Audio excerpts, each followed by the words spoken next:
Sinepju graudiņš, vārds katrai dienai. Atspirdzinājums dvēselei.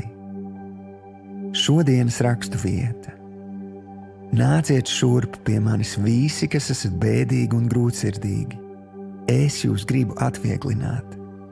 Mateja evaņģēlijs, 11. nodaļa, 28. pants. Šodienas pārdomas. Vai tavai dvēselē šodien ir nepieciešams atspirdzinājums?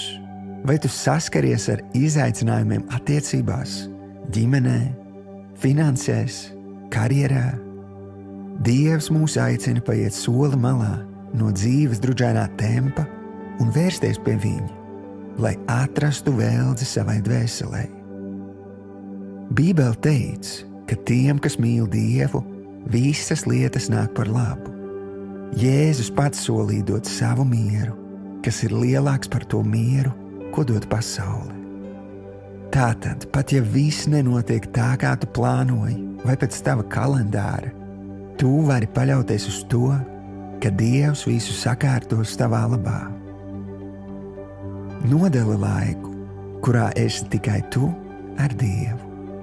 Koncentrējies tikai uz viņa klātbūtni. Ļauj viņam tevi mīlēt un ļauj viņam runāt tavā sirdī. Atļauj viņam atvieglot, veldzēt un atspirdzināt tavu dvēseli. Šodienas lūgšana. Tēvs, es tagad vēršos pie tevis un nolieku tavā priekšā savas rūpes un problēmas.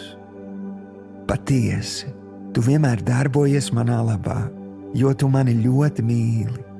Paldies, ka tu dod man šodien jaunus spēkus, jaunu redzējumu un jaunu sākumu.